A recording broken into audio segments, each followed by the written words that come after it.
Welcome, everybody, to our February webinar, our Microsoft and Josh Bersin webinar event, The Employee Experience Platform Evolves in the Era of AI. We're really happy to have you with us, whether you're joining on its morning, evening, afternoon, or you're joining after the fact and watching at your own convenience.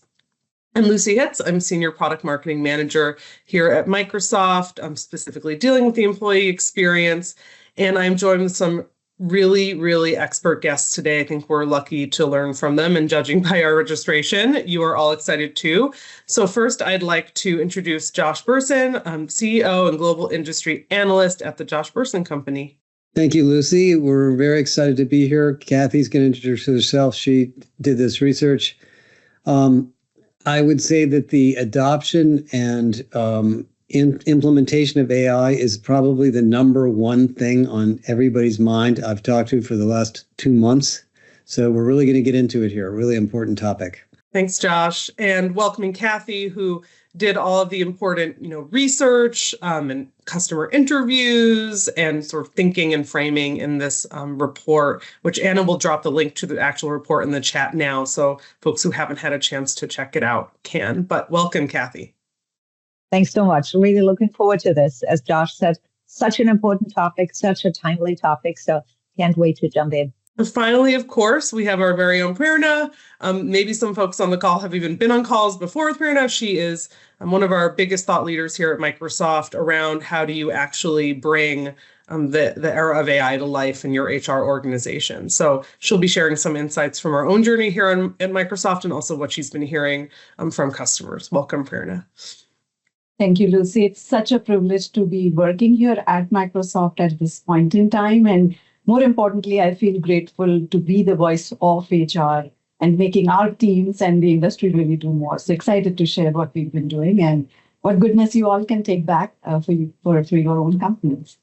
Before we hop in, I do want to just go over our digital event code of conduct. You can read this slide in detail, but basically it means we expect you to be respectful, to respect one another, and to respect our speakers. And I also just want to go over a few housekeeping items, while we're on this slide. So please ask any questions that you have in the chat or using our Q&A function.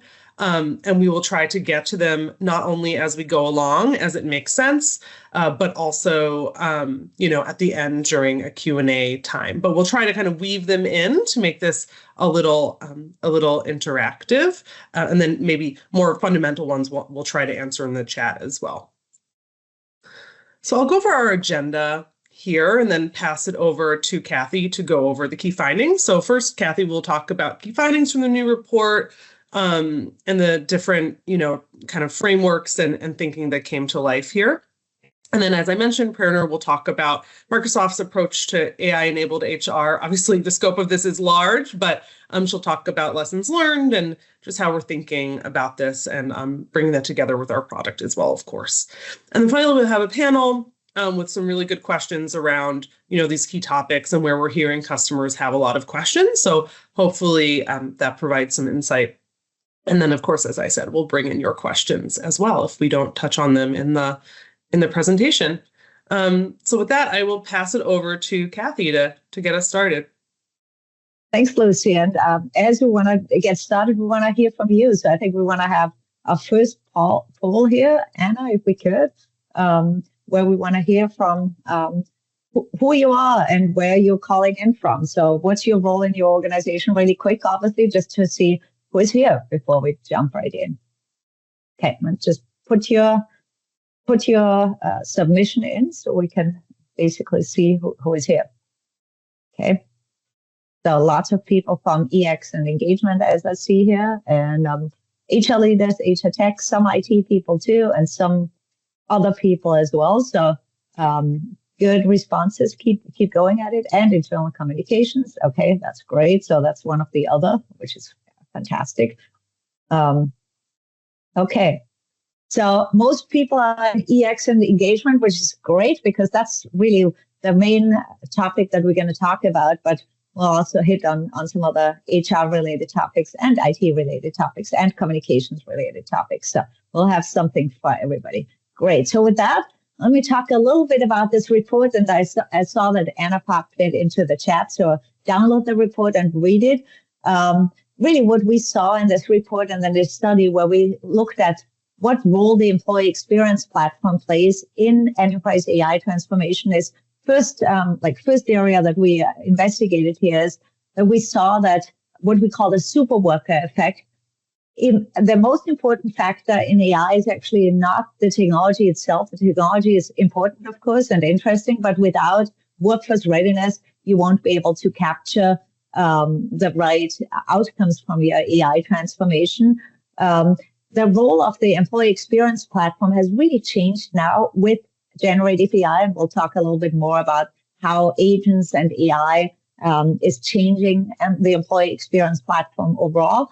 And then we talk about how actually the change aspect of AI transformation is really, really important, and how we need a different approach, not that like old school change management approach where we said change was kind of static and we just had to manage it like a project management exercise. But since AI is changing all the time and since the technology is changing all the time, we need a different approach, and we call that change agility. And in that approach of change agility, the employee experience platform, the EXP, is critically important. And then we'll talk a little bit about the role that HR plays actually in AI transformation because of all of those things.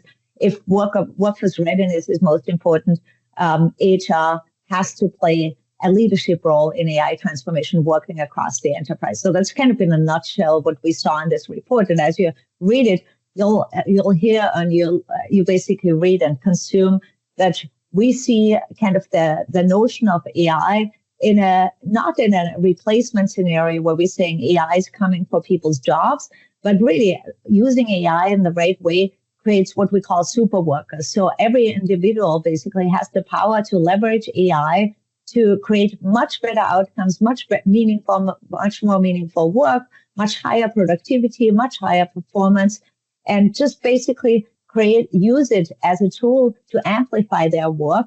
And organizations have to put different kind of support mechanisms around their workforce in order to enable them all to become super workers. So we call those super worker organizations, where they are really like amplifying the work of every employee, redesigning, of course, the work and the jobs of every employee, but then also supporting kind of this bottom-up transformation, this bottom-up kind of reinvention of every job.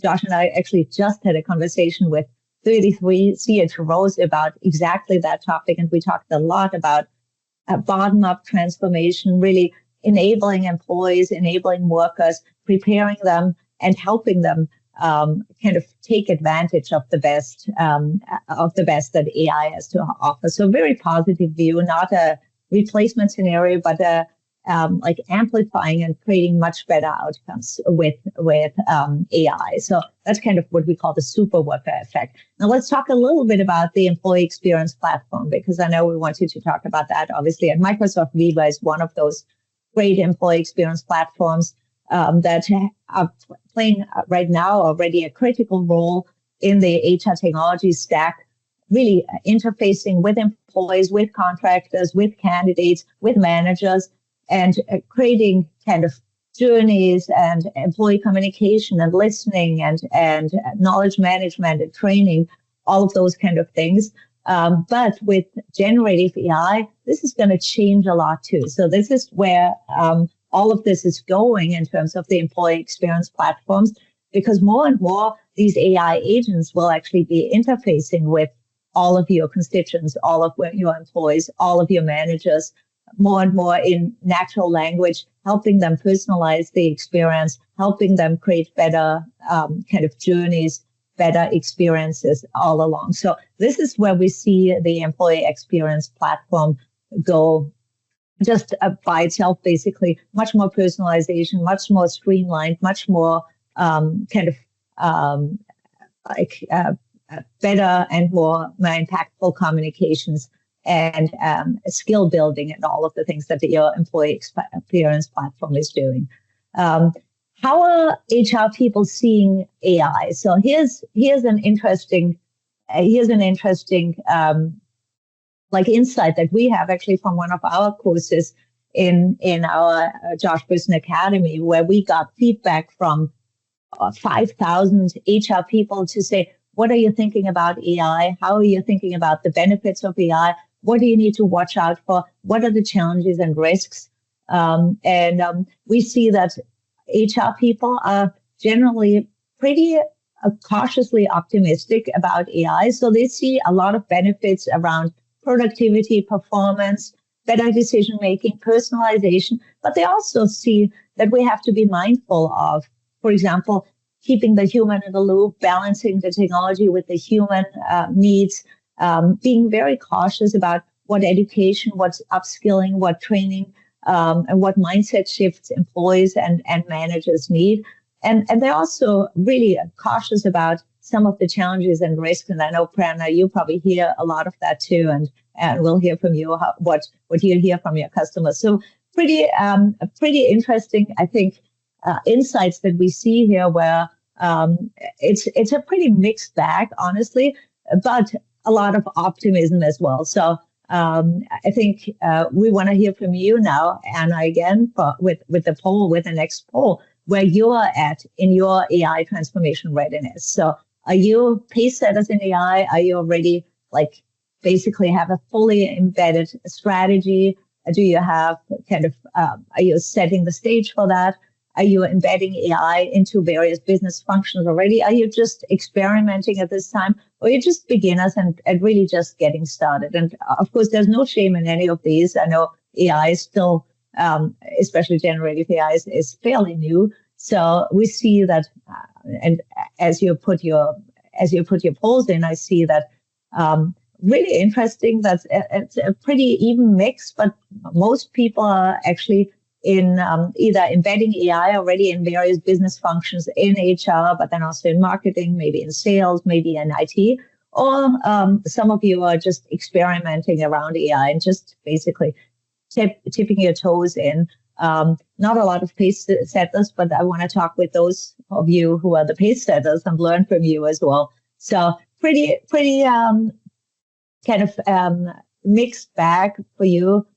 Where you're basically at getting towards AI and kind of getting started with AI. So thanks for that, Paul. Okay, let me keep going. That's good context for that. Here's where we think about, when you're thinking about AI transformation, we have to think about our paradigm for change in a different way. So if you're, for example, implementing an ERP system, right? You'll implement maybe an HCM system or any other ERP system, for example, you're thinking about it usually more from a change management perspective. Here's the implementation timeline. We need to prepare everybody for it. We need to train people for exactly how you do these transactions, how you use this.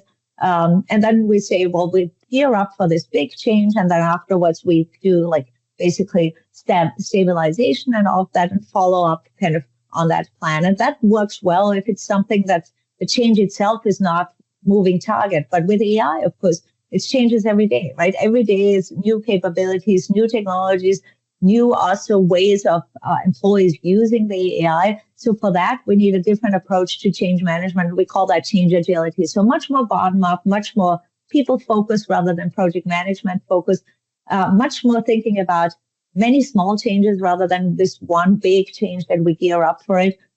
Lots of iteration and really evolving over time and really much more with a growth mindset. And I know Microsoft, obviously, you also think about the growth mindset all the time. We heard this also in our roundtable that Josh and I just had this morning. The growth mindset of employees is really, really important in the AI-based change. So this is kind of a new way of thinking about AI-based change and the change agility mindset. And the employee experience platform can play a critical role in all of this. And as you read the report, you see all of these examples. But basically, using the employee experience platform, for example, to make sure that you continue to focus on kind of the purpose on why you're doing this, tying it back to what's the big goal of the AI transformation? How do we keep people in the loop? How do we track our goals? How do we manage our goals? like the employee experience platforms like Microsoft Viva can really help with that. Communication, of course, is really important. And I saw that some of you are in enterprise communication or employee communication, internal communication, using the employee experience platform to tailor communication to make sure that everybody gets the right communication at the right time. Communication platforms, learning and skill building, of course, critically important too. In this kind of change agility framework. And you could use, for example, Microsoft Viva for that as well to have like learning paths or learning components. I know Prerna is going to talk about that too in the HR perspective, but it really goes for everybody to say kind of how do you build AI capabilities, but then also how do you build that growth mindset around kind of the AI transformation as well.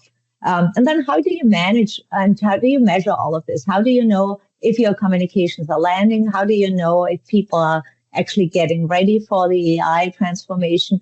How do you know who is kind of using the AI tools that you have in the right ways and who needs a little bit more help? How do you get employee listening in there? All of those kind of things can be supported by the employee experience platform as well. So we have lots of great examples in the report as well. And I know Prerna is going to talk about that too. So I'm not going to talk too much about it. Here's the last big thought that we had in this report. HR's role has to change and has to be amplified in this AI transformation, not just when you're using AI in HR, but when you're using AI for the enterprise as well. Because if we're saying that the change readiness, the change agility, and the workforce readiness is critical to AI transformation, HR has to take this leadership role. So, of course, working together across the enterprise, working with IT, with legal, with operations, helping upskill and reskill, lead that kind of change agility framework, make sure to capture the impact of the AI tools and the experiences on culture and values and how it impacts the overall employee experience, and constantly listen to employees and constantly adapt and change direction as employees get ready and use the AI tools, and also redesign, of course, work and job practices as well. So we in HR have a really important leadership role here too. And as we, for example, Josh and I just talked with these 33 CHROs, they are all right there. And they say this is one of the most important things that we have to do in HR this year and probably for the years to come. So it's just a little bit of a taste of the report, and you read all about it. And I want to hand it over now to Prerna to talk to us about. Oh yeah, and we have another poll. Thank you, Anna, for reminding me on that. What do you see as the biggest obstacle for getting business benefits beyond efficiency from AI? So we talked about it's not just about replacing people or replacing work, but how do you what gets in the way basically for you to get business results from AI? Is it kind of you don't have the right people? Is it because you don't have the right data? Is it change resistant, change kind of hesitance? Is it because like some of the AI tools are pretty expensive, or is it something else? So give us your most important one. You probably want to say it's all of the above, and I'm sure this is the case for most of you. But we see here actually the resistance to change for most organizations is the most important area that gets in the way here. And so that's why actually when you read this report, it's all about the change and how you can use the employee experience platform to overcome that change resistance and really get with the employees and at the ground level, up level their readiness for AI transformation. I feel like we're building this experiment. Great thought, of course, to Josh. Sophia, I think that could be also a kind of a change resistance, but yeah, I think that's great. Okay, so I think I'm handing it over now to Prerna, and you're going to talk with us about what you're seeing at Microsoft and what your clients are asking you too. Thank you so much, Kathy. And so what I'm going to do is I represent Microsoft HR team. And while there is a lot of goodness that our product team is developing, I'm going to really give you an insider view into what we are doing as a function here in the next couple of slides as this moment presented. So taking a step back, I love this quote from Satya, which is technology should never be built for the sake of technology. It has to solve some real world problems. It has to really augment what we as human beings are on the planet to do more. And some of the examples that you may have heard us talk about is how the farmers in the agriculture space are able to really get more crop yield. Or our educators, right? We've had issues with the teacher-student ratios because of resource availability. And how can we get that personalized tutor in your hand? So that's what this, I feel like this moment is all about. However, the question would be, okay, so what does HR have to do in all of this? That's great from a company and a platform company wanting to enable everybody on the planet to do more. But if we take a step back and we say, all our enterprises across the industry are bringing these use cases and scenarios to life. And we, as the HR professionals, are the ones who are empowering our employees to do this in service of the broader world and the planet, right? So at the end of the day, we as HR really end up enabling this bigger impact for the organizations, and I'd position us in that regard. The other fundamental thing before I go a layer deeper on was I was questioning in my mind when we define EXP, what is it? And EXP is not just UX, a beautiful looking tool. It is much more holistic.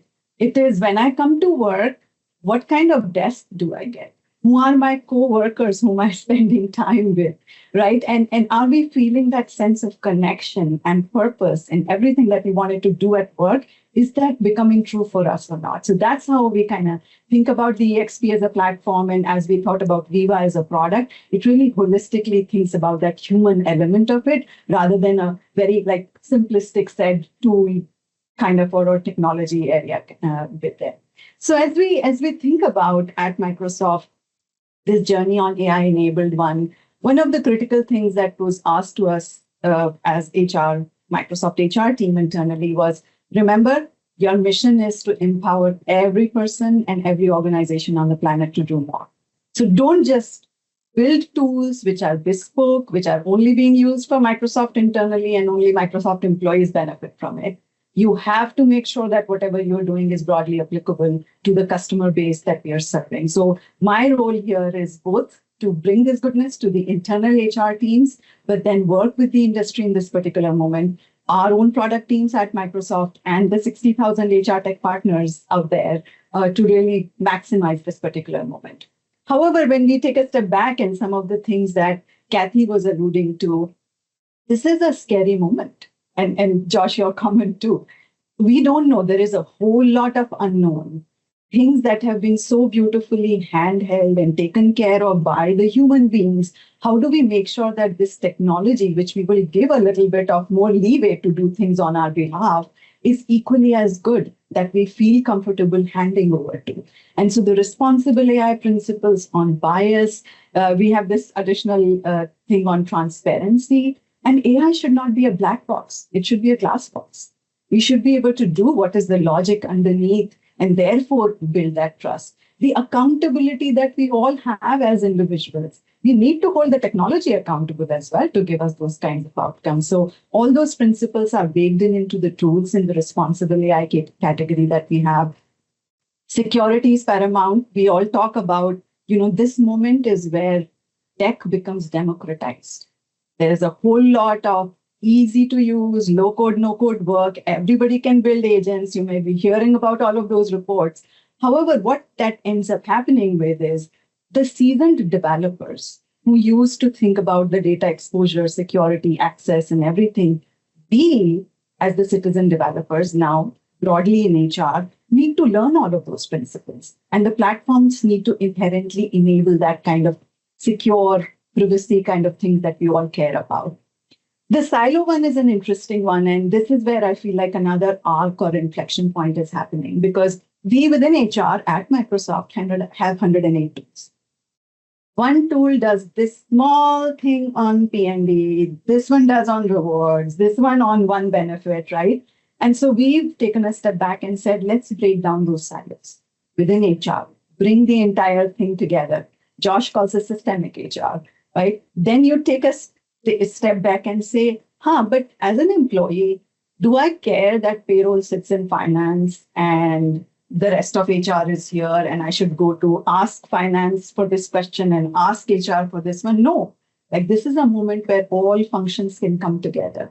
And then you take fundamentally further step back and say, if I am thinking about what to eat and want to look at the cafeteria menu versus something that is an HR question about a policy, again, should there be two different canvases or landscape? No. So like really breaking the silos and creating that simplification for employees to get that information that they're looking at that will make their everyday lived experience so much better than the espoused culture and experiences that we all hope for is central to this particular moment. And we are kind of baking it into all of our thinking.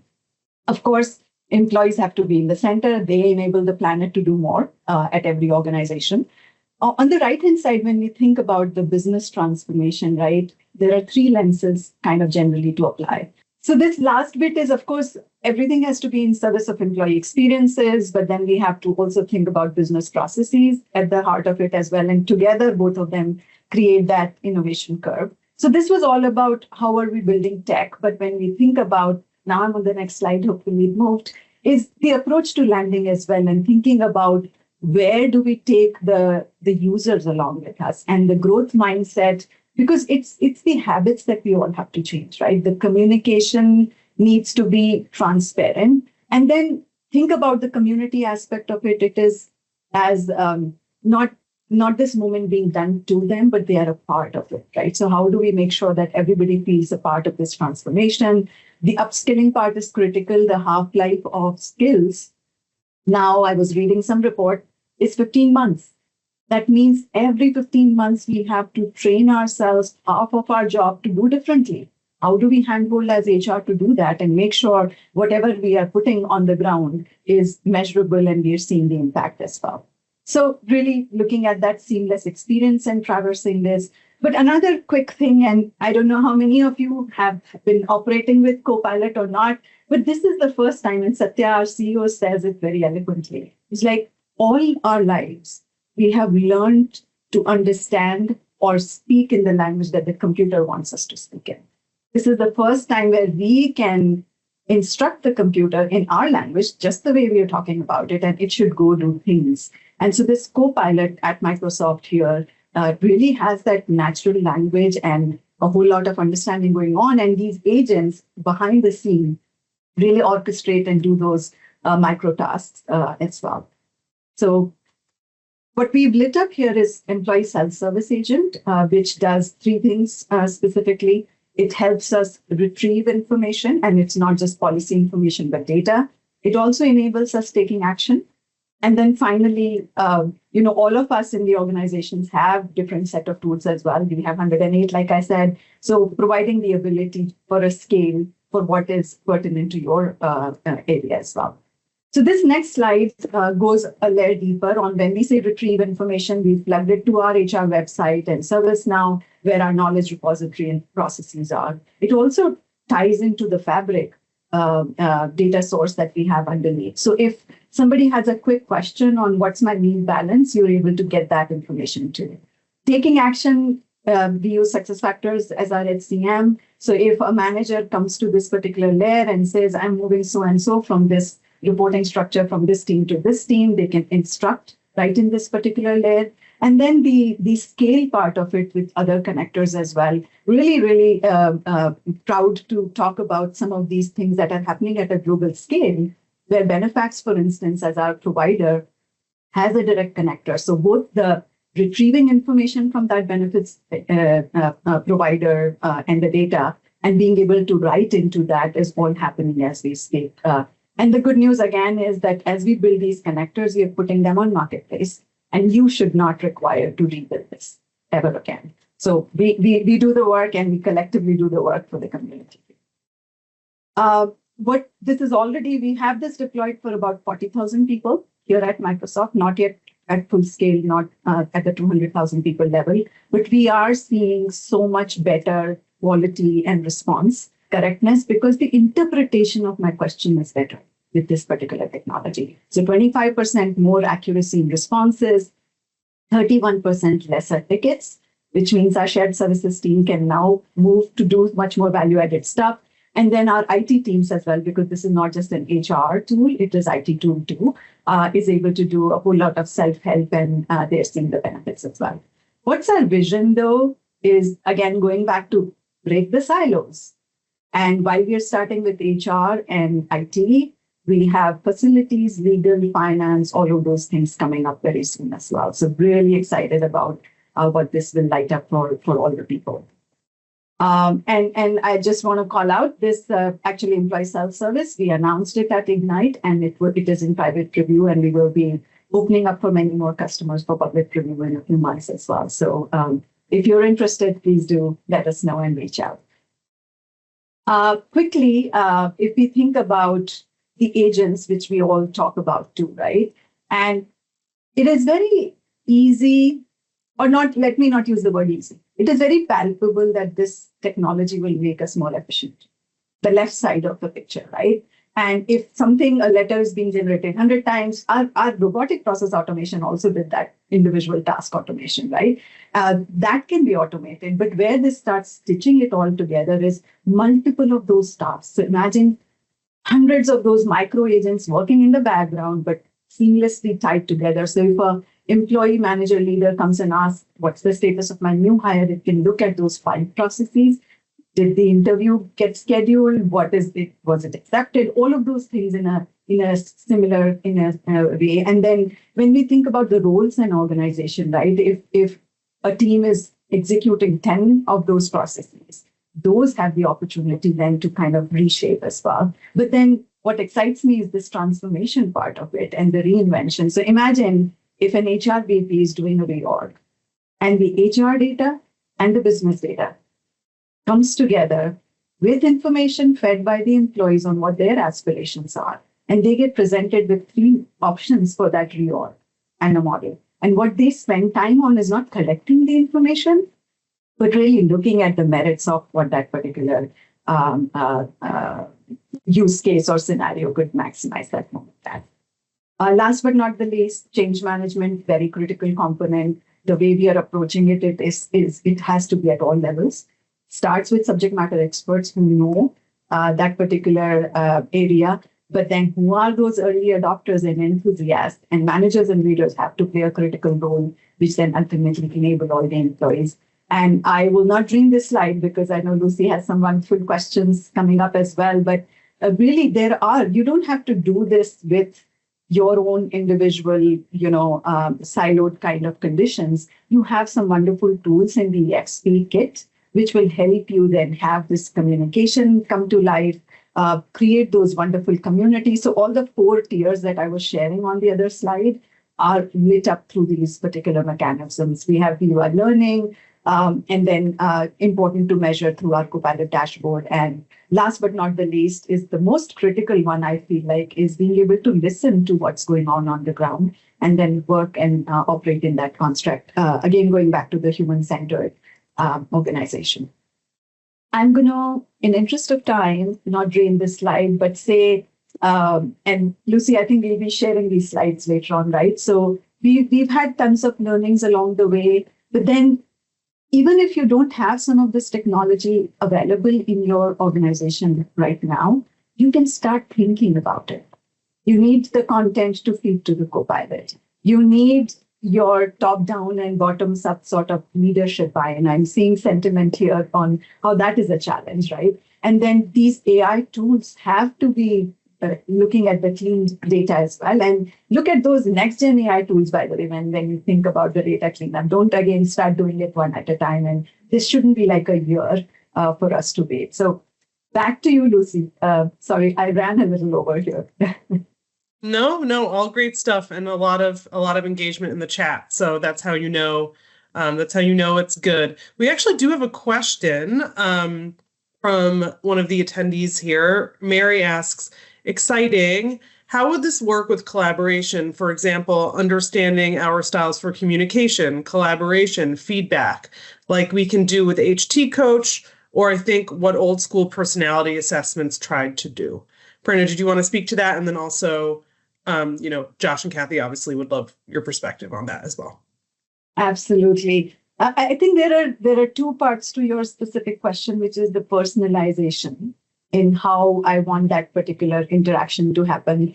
And so Viva Amplify, as an example, is one tool where the communicator can come in and say, this is my intent. And it creates an email template, a blog. Like the modalities in which that marketer can create those communications and messages in a highly personalized manner at the click of the button is great, because otherwise it was the impediment for me to say, oh, I will only be able to do this in an email way or in a particular manner because I didn't have time to do this. So that's the communicator sort of a tool.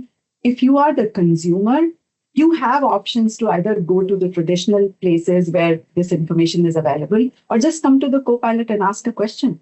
It will crawl for you, give you a summary, and really work at a pace so you don't have to absorb that long 5-page document or a report. Like, try it out. Take the report that's here that we produced, put it into Copilot and start asking and interacting the question. And that's I would say, the power and simplification here. Josh, anything you'll add? Yeah, I mean, listen, everything that you guys are saying, I'm completely in agreement. I think a lot of what we're dealing with is this is such a powerful tool set. If you look at all of the things that the Copilot is capable of doing, and Galileo in its own way, you don't really know everything it can do until you've tried it, which sounds silly. It sounds ridiculous, but that's kind of where we are.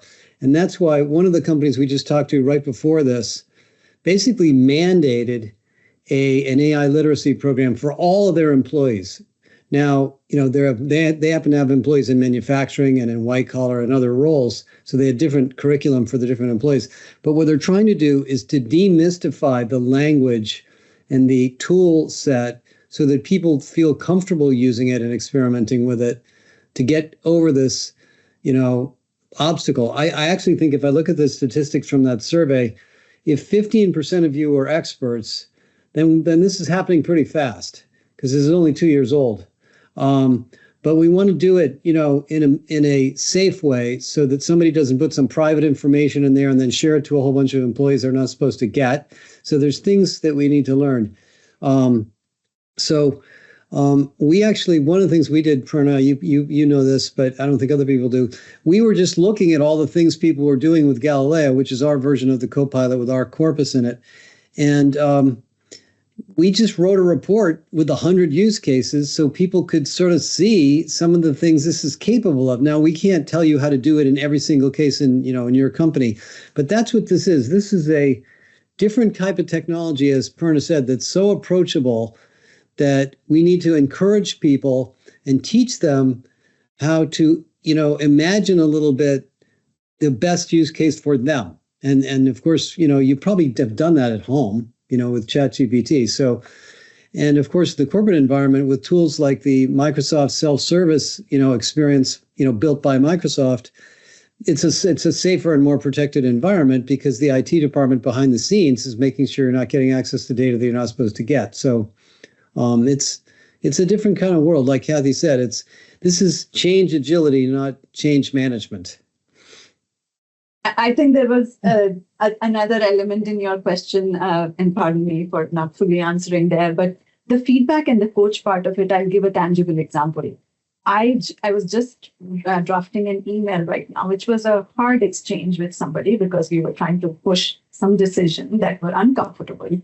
And I just asked Copilot to write that email and refine the tone, which will lead to a better outcome, right? That is, I feel like feedback, of course, we've had programs where we've given peer-to-peer feedback, but that kind of on-the-ground application of something so pertinent and real is where the world is going as well. So we, of course, are exploring coaching tools and things like that, but you can experience this right away in some of our mainstream technology today.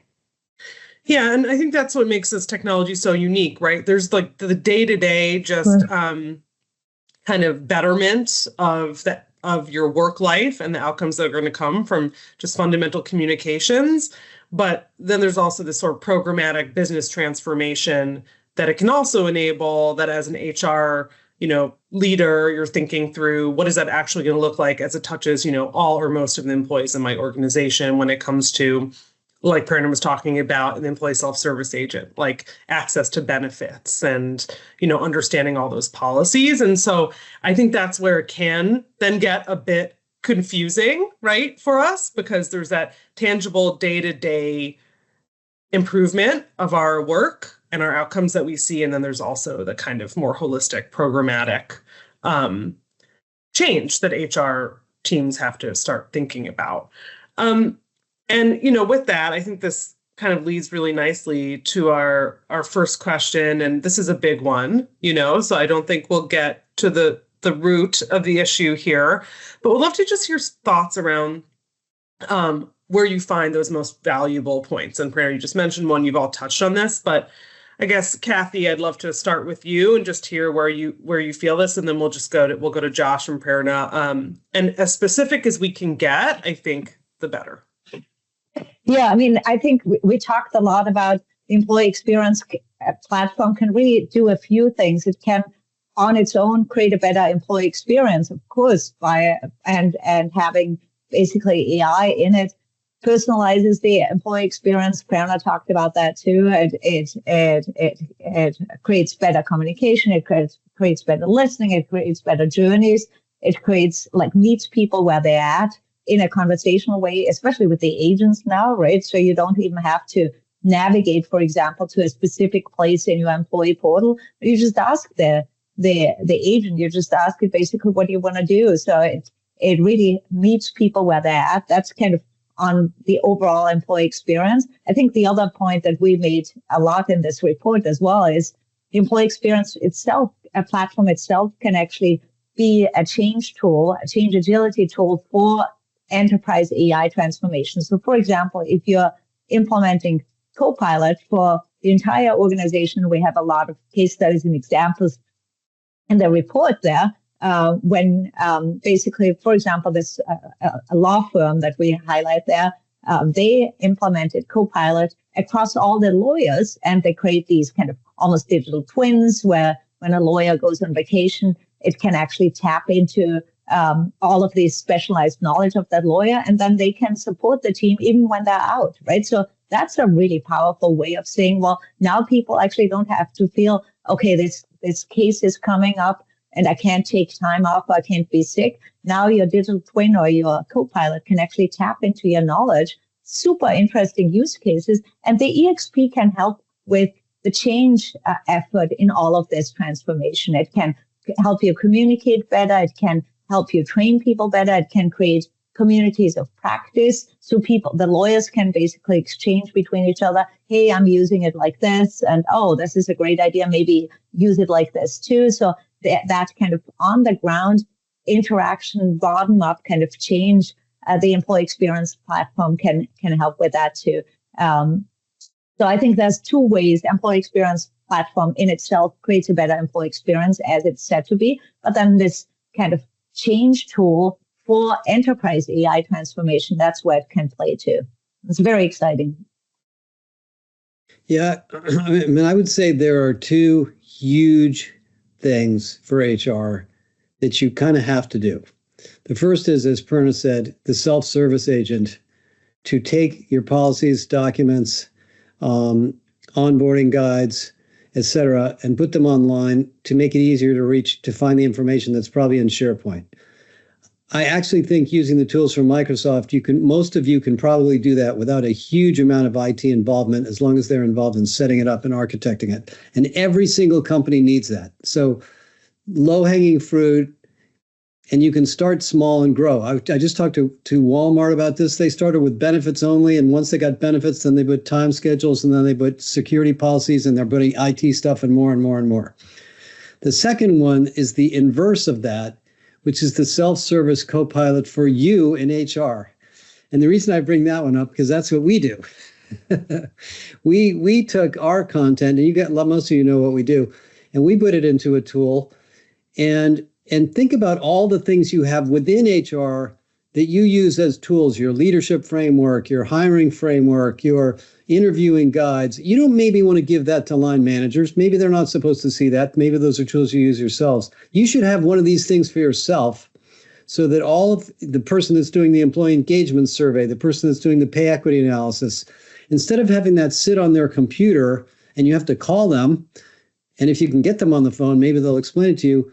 That could be another sort of, to me, low-hanging fruit, because each person in HR is doing specialized work in some domain and probably needs something from the person sitting next to them that they can't necessarily find easily. So there's two very simple ones. With Kathy and Josh having covered, I guess, the tech part of it, let me talk about how we are building this tech a minute here, right? So think about succession planning. What ends up happening is there is a whole lot of who knows who. It does not democratize how there's no way an HR person will know all 200,000 people at Microsoft, right? So this is where kind of things like Microsoft Viva and Skills in Viva comes in, which is based on the work being done on the ground. It is inferring what skills each people have. With that rich data set, now if the HR team is coming and asking a question, I have so-and-so need, what are the kinds of people that I can find at the company? Being able to find that is where this is going. So we're really expanding, again, using the work tech to infer the work and skills. And then we are also bringing in our M365 graph, all the HCM information from SuccessFactors, from Workday. So that question or example of, I am here to interact for a benefits purpose.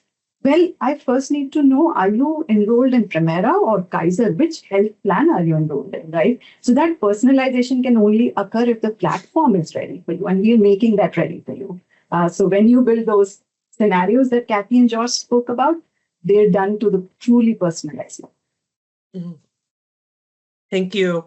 I want to get to, I think we talked a little bit about the continuous learning and skill building. I think I'd like to go to the communication piece of this, because, to your point, Josh, what you said around, hey, Walmart started with like one scenario and then slowly added scenarios to be available. There has to be some kind of comms plan and understanding of that among employees, obviously, about what they're going to get when they go to a resource. And so I'd love to hear all of you talk about just how an EXP can facilitate this communication, with employees around, AI transformation or anything else, like how this you're seeing this evolve, and any specific examples would be helpful. Well, I'll talk to the Microsoft one, the Walmart one, Kathy, and then you can talk to some of the clients you talk to. So Walmart's written some articles on this, but basically, in order to kickstart, they're a huge company, I think more than 1 million employees. In order to kickstart the use of AI and the innovation of AI in various different parts of the company, white collar and working in the stores, they basically built two agents. They built an agent for store employees and an agent for office, or what they call campus employees. And because the store employees need things on safety and cleanliness and security and store operations, and the white collar workers need, maybe more things like benefits and office hours and things like that. And it was developed by, in their particular case, an architect in HR, just like Perna, really, working with IT to get these things off the ground with a roadmap. And they knew it wasn't going to be perfect. And so they tested it, and they found that in their particular case, the agent, the chances of getting the right answer from a call center agent about your benefits is about 70 to 75%. The chances of getting the right answer from the AI was about 90 to 95%. So they tested it. It's not perfect, but it's 90 to 95%, and it's better than the agent who has to look stuff up. So then they rolled it out with a lot of fanfare, and they basically prepared themselves for the glitches that are going to come up. And that's what this change agility is about, is you can't wait until this thing is perfect, which, by the way, may never happen because the technology is changing every couple of months anyway. But you have to commit to something that you believe you can support that people will use. And then you learn as you go. And I think that's what Microsoft is doing so exceptionally well. And I think the reason the Copilot is so fantastic is because Microsoft's learning every day and iterating on the capabilities and the integrations of the Copilot for you. And I think if you take that approach and you focus on what I consider to be the low-hanging fruit, there's no way you can't be successful.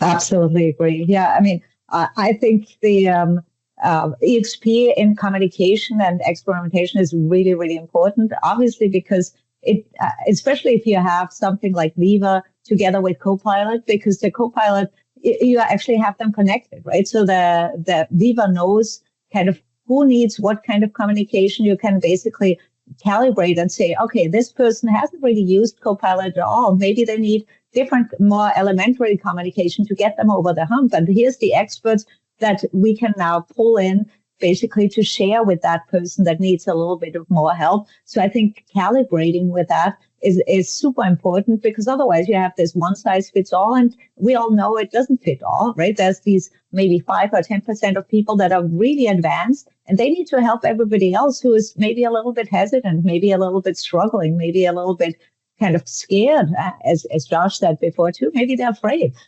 So I think that using the EXP for that, we have a great story actually in the report about ASOS. They're an online retailer in the UK, and they created this kind of hashtag in Viva, in Microsoft Viva Amplify, I think, where they said they called it hashtag Work Smarter, basically. And so their Work Smarter campaign helps people to share their stories on how they are using the Copilot to work smarter, to kind of create better work processes in each of their areas. And people share hundreds and thousands of stories there. So that goes a little bit with the experimentation and helping everybody kind of bring others along. And then people kind of can experiment, share the successes. Everybody can comment on that. So it creates this community, and it also creates this kind of change wave, basically, where everybody is very positive and say, hey, this is how I used it. And people say, oh, great idea. I've never used it like that. I tried it too.